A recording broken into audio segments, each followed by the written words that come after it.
I know this is a matter of concern among potential investors and current investors. Indonesia, Gerindra is and will be a pro-investment party.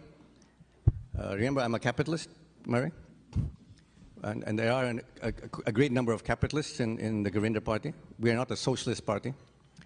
But we do feel that FDI should have a high degree of reciprocity. And what do I mean by this? There's a lot of unhappiness among Indonesians, including Gerindra, that free trade has not been there has not been enough or sufficient reciprocity in free trade, especially in services. One particular concern is banking and insurance. If and when you go to Indonesia, you will see foreign banks everywhere, everywhere. I was in Kediri 2 weeks ago, in the town of Kediri in East Java. I was proud of the fact, but also concerned that I saw the foreign bank branches all over Kediri. HSBC, ANZ Bank, Maybank, OCBC, UOB, in the town of Kediri. Now, there's a bank, Murray, there's a bank called CIMB Niaga, which is a Malaysian bank, with 2,000 branches in Indonesia, with no restrictions as to whether to get rupiah or dollar deposits. The problem is that Indonesian banks, Bank Mandiri and BNI, don't have the same privileges in Malaysia, where we have 3 million legal and illegal immigrants, or illegal and legal workers. I don't know, Pak Dino, I don't know what the latest figure is. Last count, I was told there were 3 million. 3 million Indonesians living in Malaysia deserve to have the right access to Indonesian banks, that way that Malaysians have in Indonesia. So that's one, and by the way, CIMB Bank is one of many, many banks with the same privileges. The problem is we don't have the same access, the same level of reciprocity in Malaysia. We don't have it in Singapore, and we don't have it in China. Bank of China, ICBC, the two of the biggest banks in China, have branches in Indonesia. They have open access. Our banks are restricted to Shanghai. They're limited to dollar deposits. They cannot go into yuan or renminbi business. Completely restricted by the People's Bank of China. So this is the sort of thing where we have rising resentment, frankly. I resent it. I'm also resentful of that. But it's more in terms of in the services sector. Now, on extractive industries like Freeport, Gerindra is committed to do its maximum processing of commodities within Indonesia. Russell, take note. Gerindra is determined and will implement policies to have maximum value added in Indonesia. Now, does it make us nationalistic, patriotic? I think it's reasonable. There's no reason why our extractive industries could not build more of its value added in Indonesia. Now, the problem is, and I realize this, Russell, and a lot of my friends are in the mining industry. The problem is that implementation of this value added currently undertaken has not been realistic. You know, manganese producers in Timor complained to me that they would like to have value added, but there's no electricity in Timor, or Sumbawa, or Flores. So what should happen is that the government or government incentivized private businesses should be given the privilege and the right and access to build the infrastructure which I mentioned earlier. So one of the problems, and we are cognizant of the complaints by the private sector and by mining, by the mining industry, there's not enough infrastructure, there's not enough power, there are not enough adequate port facilities, there's not enough of the handling facilities. All those things are correct. We recognize that. That is just a major problem which has to be corrected. But that will be done by a Gerindra government. Okay, Murray, I think the second thing was, I forgot. I mean, I'm sorry, you mentioned the second thing. Relations with the U.S. Oh, relations with the U.S. I mean, ladies and gentlemen, you know, Prabowo graduated. I think he's the only candidate. I don't know, maybe Gita. Did Gita graduate from an American school? Yeah? Okay, so Gita, who I understand is going to run for president, and Prabowo is the other candidate who graduated from American school. So what does it mean? It means that Prabowo is very pro-American.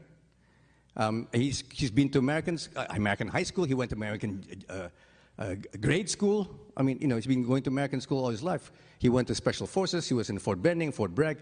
You know, I'm pro-American. Until recently, I was an investor in California in a big way, in the oil business. Yes, the U.S. will be a privileged partner with Gurinder administration.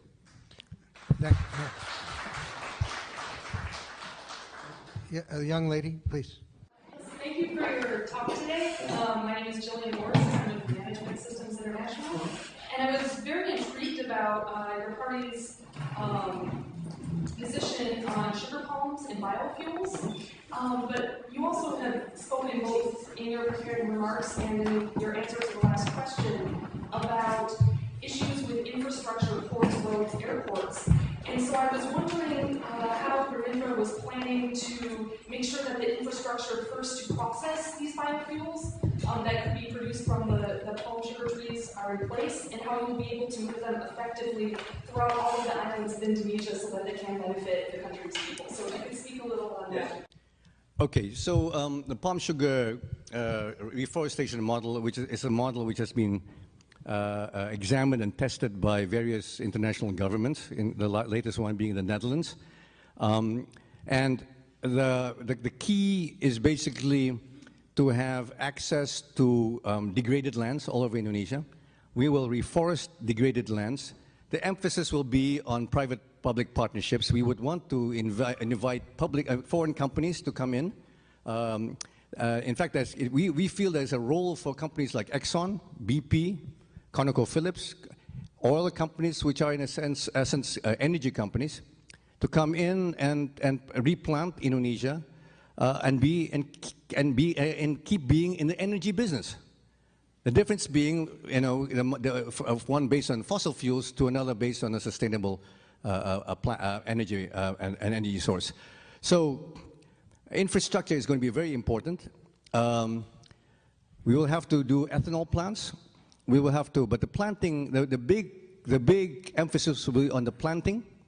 It'll take about 6 years for a palm sugar plant to reach gestation period.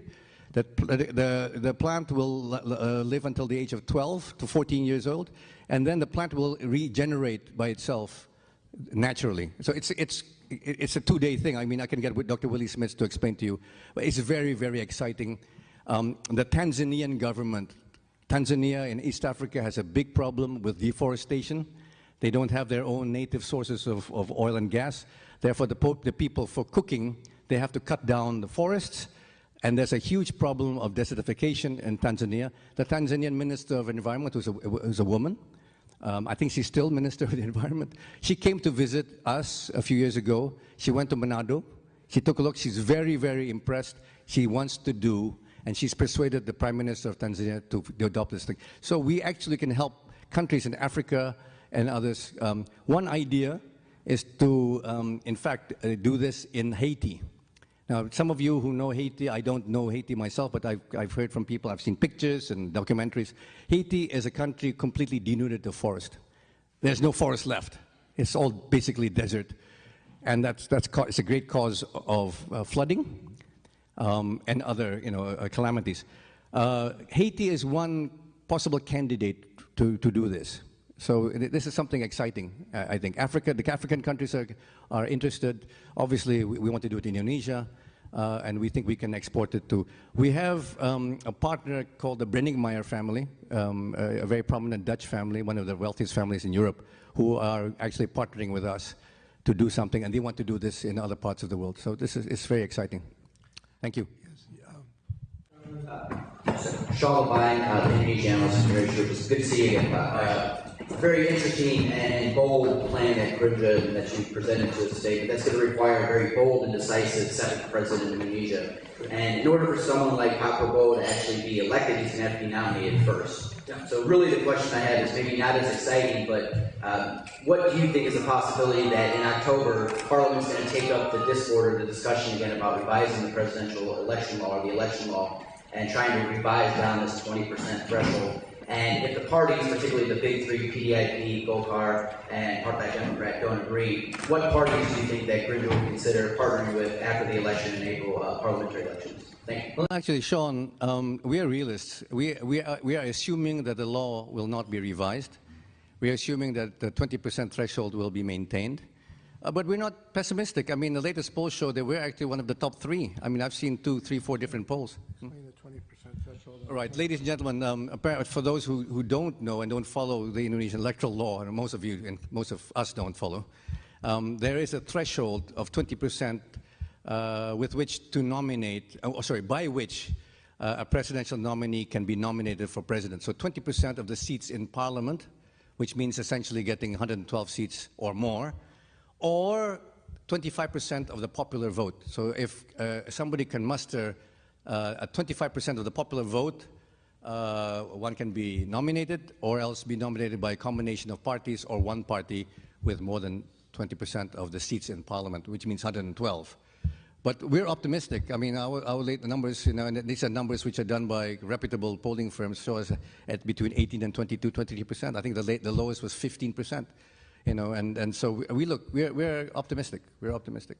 Now, which parties do, I mean, I have to tell you, I can't mention names, but there are some people who you read in the papers who are talking to us actively in trying to be our partner or partners. But I'm not at liberty to tell you. Okay? Thank you. Okay. Yes. Chip Barber. I'm Chip Barber of the State Department. I'm the forest chief there. Our office also, my colleague Evan Shaw is here. I think met with you on Sunday wearing your rhino conservation hat, so we're also the office working on that. My question is about agriculture, forests, and land tenure in the degraded lands. As you well know, we talk a lot about extending agriculture, reforesting, and things like that.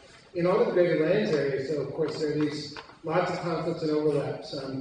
Various kinds of concessions, the state's role there, local communities have been there a long time, and a lot of investors and others have said this is, how do we get past that problem? Because long-term investment requires some sort of clarity. I'd be interested in your views on that. Thanks.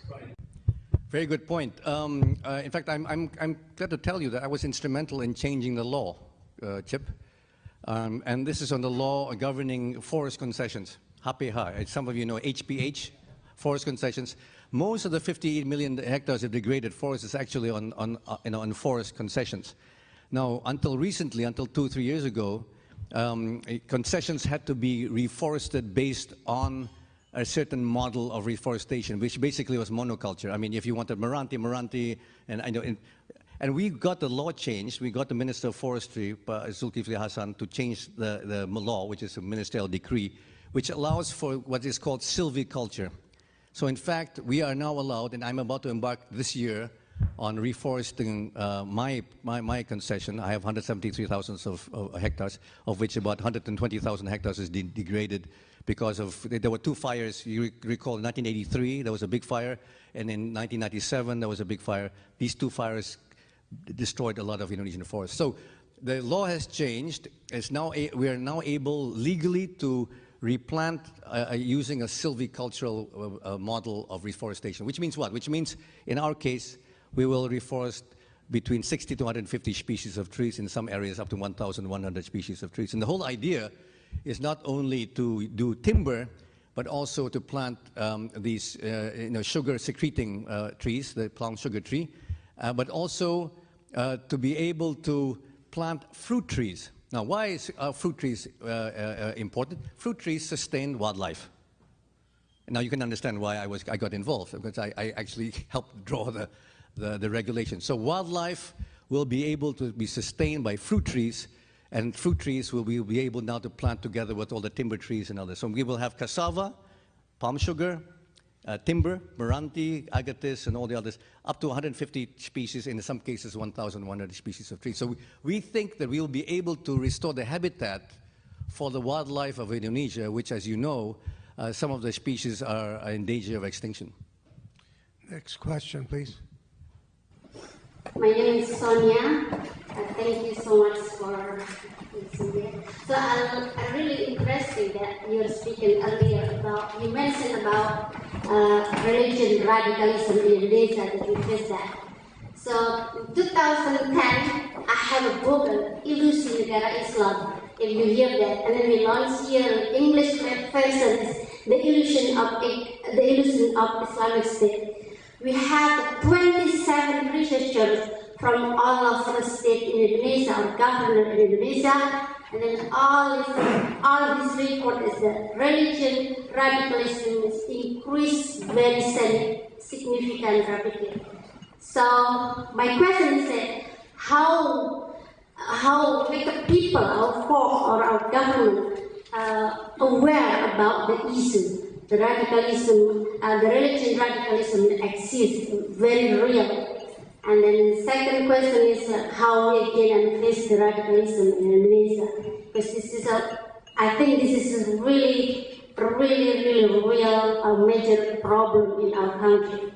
Thank you. By the way, I'm Sonia from Global Peace Foundation. Thank you. Thank you, Ibu Sonia. You're absolutely right. But you know, the key is political will, Ibu Sonia. The key is kemauan politik. There must be a political will by the government to stand up to these movements. I mean, you know, it's all very well to have to talk, but one has to have action, and that's one of the problems. There's a big there's a great awareness among the Indonesian public of this problem. But it needs political will, it needs a reaction from the powers that be. Now, I just give you an example. At the Ministry of Agriculture, which is controlled by the PKS, but you know, yeah, 73, in the last 9 years, 73 Christian government officials have been fired from the Ministry of Agriculture, and none have been replaced.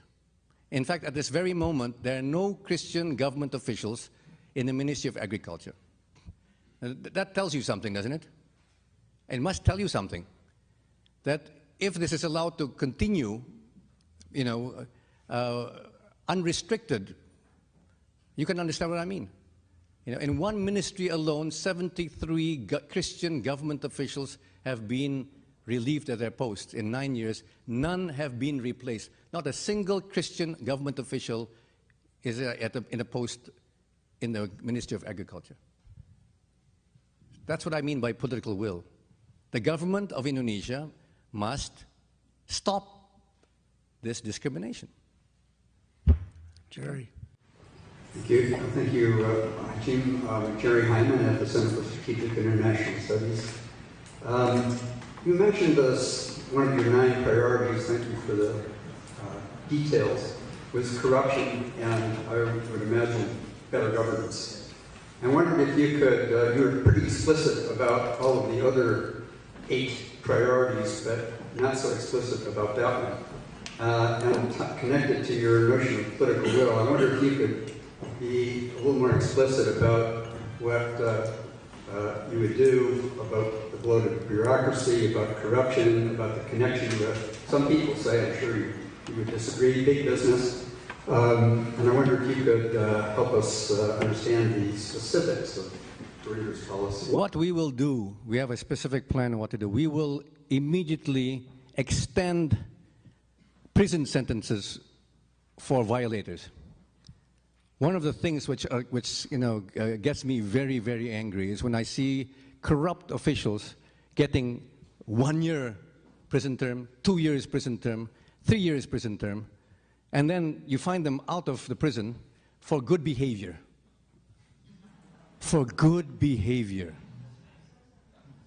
There's one legislator by the name of Angelina Sondak. She was a celebrity film star, beautiful woman, corrupt woman. She was convicted to 2.5 to 3 years in prison for embezzling $4 million US, 36 billion. So at the time it was 9,000 rupees, but between 3.6 to $4 million. She was convicted of embezzlement, fraud, corruption.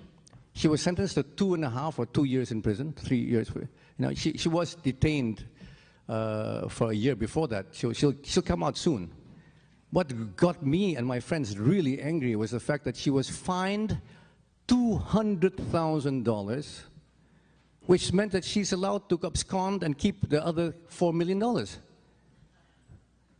She was convicted of fraud of $4 million. She was fined $200,000. Now, can you imagine where the $3.8 million is? That got me really angry. That's the problem with our judicial system. The judicial system is too lenient. It's just too lenient. And it's, it's by coincidence that often the jail sentences, are parallel to the amount of time that they spent in prison waiting for trial. So if a person is in trial for 1 year, then they get sentenced for 1.5 years within, and then 6 months of good behavior, and they're out again, I've been in quite a few, numerous wedding receptions. I see people who I thought were in prison, and they were waiting in line with me. They were waiting in line with me. I said, my God, I was talking to my, I thought he was in prison. No. And he saw me, hey, Pa Hashim, how are you? I'm damn angry, that's what I am, I saw that 2 weeks, 3 weeks ago. I don't have to mention who's the name, but Dino. But I got so angry. I said, and he looked at me and he's smiling, he was put in prison for embezzling $2.3 million. 23 billion rupiahs. And need I say more? Okay, so what I'm saying is we're going to be very tough on jail sentences, extremely tough on jail sentences. We're talking about 10 to 15 years minimum prison times. That's one way to. I don't really believe, with people are talking about the death penalty. I'm on my conscience doesn't. Too many innocent people have been sent to their deaths in numerous countries. I don't believe in. For me, I'm a God-fearing person. It's the Almighty who will decide, and send. So I don't believe in the death penalty. But I believe in severe discomfort. Somebody proposed that one of my next part of my program as chairman of the Jakarta Zoo is to provide facilities for corrupt officials, and that's quite appealing, actually. I maybe actually put it there.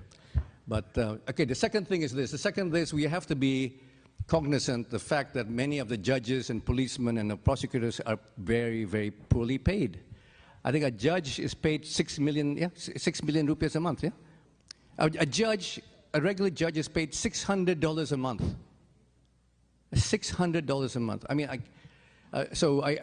this is human nature. Is human nature, and there's a lot of temptation, and it's not for me to judge, but I think that we have to alter. We have to increase salaries for law enforcement officials, and then there are other things that we can do as well. We've exceeded our time. If anyone has to leave, they can leave quietly. That's fine. These will be the last 3 questions. Please, Jessica. Hi, my name is Jessica Darnella from the World Resources Institute. Thank you so much for your very energizing talk. You mentioned in your talk about the quality of resumes of Indonesian graduates. I was fortunate enough to study college at the University of the United States, and my interactions with my fellow graduates from those graduates from abroad is that they often seek employment elsewhere in other countries, and they signify that there is a lack of incentive to seek employment back home in Indonesia. And I was wondering what your thoughts are on this, and how would you address this issue? Thank you. I think one of the things we have to do is reintroduce foreign language education in the Indonesian curriculum. The state of English education in Indonesian schools is appalling. And we have to, I think, give special allocation of funds for foreign language, whether it's English. My inclination is to introduce English and Mandarin, Chinese language education into our schools. But primarily English, and then of course Japanese and others, and maybe Arabic as secondary. But the state of our language education is appalling, And then one other thing which I'd like to cite, there was some articles about the state of our Indonesian education. I mentioned to you about the Pearson study, but there's another study called the PISA study, which measures the the educational aptitude of students around the world, 8th grade students around the world, and they measure between levels 1 to 5, 1 to 6. Unfortunately, most Indonesians fail to attain level 2. Most Indonesian 8th graders only reach level 1. Level 1. Unlike many, in fact, our educational system is rated the worst in terms of 8th grade education, and I have the study to show it to you here. But we have to do many things in the educational system. I mean, and one of them is to improve teacher salaries. Teacher salaries are in most places very bad. In Jakarta, in the city of Jakarta, in DKI, in fact, teacher salaries are quite good. I have to admit that teacher salaries are quite good and were good even under the previous governor. So that is, but most, we have 34 provinces now in Indonesia, and most provinces have very bad educational systems. So yeah, if I could, we are rated lowest next to the Philippines. The lowest aptitude among student performance among all East Asian countries other than the Philippines. We are ranked 36 out of 59 countries surveyed, and PISA ranks Indonesia 50th out of 57 countries in science and education. So it's not a good state of affairs. Please. Thank you for your talk today. My name is Usindo from the Brookings Institution. Can you elaborate on how usindo will tackle human rights issues? And can you also tell me if Prabowo and usindo will rectify past human rights abuses, especially stemming from the May 1998 riots? Okay, thank you for that question. I was anticipating that, by the way. I'd like to say that if there is any rectification, it should not be selective. So, I mean, my only response is that Prabowo would like to be treated fairly, especially by the media, and it should not be selective. So, it's not only one person who's in the spotlight. There were a lot of others who were not on the spotlight. So this is something that I think all of you to be aware. My brother was a 2-star general, where there were a lot of 3-star, 4-star, and there were 5-star generals also in 1998. And all I can say is, one man's, one can say one man's kidnapping is another man's rendition, So not to be selective, it has to be fair. I think Prabowo has had a very bad press. He's much maligned. He has his weak spots. One of his weak spots is a hot temper. That I know for the last 59 years of my life, being the target of his temper for most of his life. But no, and what will Gerindra do to rectify that? We will do what has to be done. And the government of Indonesia, the past 3 governments of Indonesia have had the opportunity to rectify anything. If there needs to be some rectification. What will we do in the future? We will promote, as I said, as my 9th point, promote active protection of human rights. It's not only civil rights or political rights. The freedom of worship is a fundamental human right, sir. And as that lady Ibu Sonia just mentioned, it's a sentiment, the sentiment of alarm, of anxiety, of fear among Indonesian religious minorities, including moderate Muslims, by the way, that needs to be protected. So yes, we believe in human rights, we believe in civil rights, we believe in the freedom of worship and political rights. Human rights is not only the domain of politicians or pro-democracy activists, it's the domain of ordinary human beings who want the freedom of worship free of fear. Last question. Mr. Goulardi. Mr. Goulardi is an Ed Masters Fellow studying under usindo program here in the U.S. Thank you so much, Mr. My name is Goulardi, and I will be studying at the University of Virginia School of Law this fall. Thank you very much, Hashim, for your presentation today. I am very much interested in trying to know Gerindra's program in education system sustainable Indonesian education system, bearing in mind that the last curriculum of 2013 has drawn a lot of criticism, and that Indonesian curriculum has changed a lot in the past years that confuses the students and also the teachers. And I would also like to know whether that the current Indonesian education system emphasizes only on what and but not on how. So what is being appreciated is only the result, not the process. It can be seen from the national examination or other examination that is using the multiple choices instead of essays. That is different to, for example, like a system in the IGCSE, United Kingdom. And I would like to know your view, or the Gerindra's view on this matter. Thank you very much. We at Gerindra have studied the experience of other developing countries. One of them, which I much admire, is the Republic of Korea, South Korea. There's a reason why Korea has produced Samsung, LG, Kia, and countless other Lotte. There's a reason, and the reason is, in my opinion, and opinion of Prabowo and many of the leaders of Gerindra, is because of the outstanding education system, which was just borne out by the Pearson study, which I mentioned earlier, the second best educational system in the world. Now, in 1960, I think the World Bank did a ranking of countries. In 1960, Indonesia, Ghana, and Nigeria ranked above Korea in the level of economic development, if I'm not incorrect. We ranked above, Nigeria, Ghana, Indonesia ranked above the Republic of Korea. And now we see, which company competes with Apple around the world. It's not Toshiba, it's not Philips, it's not Fujitsu, it's not Panasonic, it is Samsung Electronics. There's a reason for that, okay? And that's because of the educational system, in my opinion, and opinion of many other people. Now, there are many, many things that Gerindra will do from day two of being in power, from day two.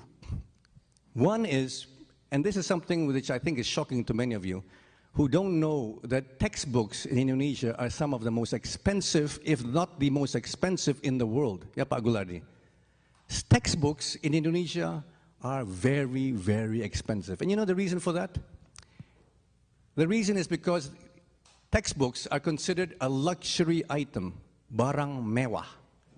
In the nomenclature of our customs department, textbooks are considered on par with my Mercedes-Benz.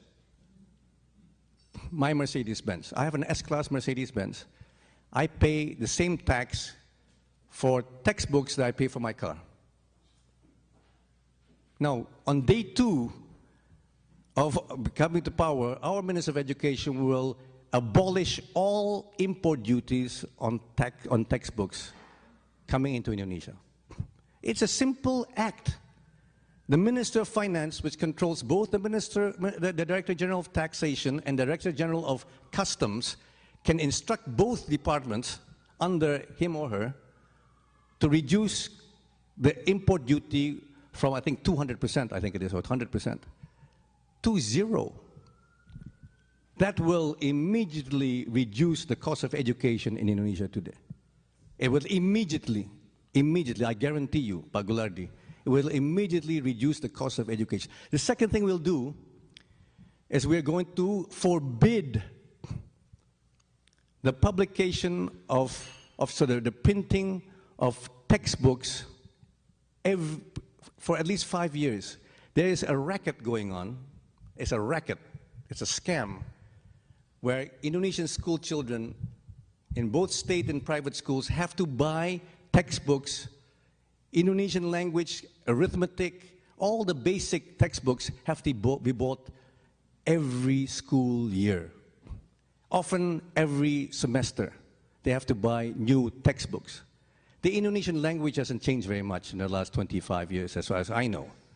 There's no need to do new textbooks every year. In fact, we don't need a textbook. When I was a student, when I was a pupil, I went to English schools, I used textbooks which were inherited from the previous class. And the previous class before that. In fact, when these textbooks were there for 10, 15 years. The English language hadn't changed. The Indonesian language hasn't changed since 1970-something, when we changed the spelling system. So there's no reason why English language has to be bought. The textbook has to be bought every semester in many places and every year in all places. We as Garindra will immediately ban, will be a presidential decree, we will ban the publication and printing of new textbooks for basic disciplines. Because it's a scam, it's a money-making fundraising scam. The printing and publication of textbooks in Indonesia today is a huge business, by the way, enormous business, but it makes it expensive for poor children to get a decent education. Textbooks, a major cost item for Indonesian children and their parents. This ought not to be, it should not be, and will not be. That's two basic items. The first week in power, we can do that. It's not a problem. Now, on the major fundamental way of education, we want to concentrate on vocational disciplines. We want to concentrate on to teach Indonesian children and eventually, high school graduates a way of making a living honestly, basically teaching skills. We want to concentrate on skills building for Indonesian students. It's all very well to produce social science students and social studies students and so forth and so forth, but oftentimes it's very difficult for social studies students and social science students to get jobs. And here it's a difference from the United States, where you go to America. I went to an American high school. I had a general education in American high school. Indonesians don't have that. They either go to an arts or a science-based curriculum. They get streamed into at a very early age, and this is not good. This is not good. I think we have to look at for more general studies curriculum for high schools, and to make people more prepared for vocations. We have to concentrate on vocational education at a later stage, but we have to make people employable. The last point I want to make again is foreign language. But I don't think a foreign language is being taught properly, adequately in Indonesian schools. And you can see that, I can hear that from all my foreign friends when they try to hire people, they try to hire English-speaking graduates. And the problem, they complain to me, I don't know, Russell, I mean, what your experience is, but the experience of my expatriate friends is that a lot of Indonesian graduates don't speak proper English. And this is something that ought to be addressed, and we have to allocate a lot of resources, one idea, frankly, is to ask, graduates of American and Australian and New Zealand and other English-speaking countries to send their graduates, many of whom are unemployed, to come to Indonesia while waiting for further employment in their home countries, to be able to teach us and teach our students Indonesian. That's actually an idea which is being floated around. Okay. Thank you. Let's all thank Pak Hashim for informing us so nicely.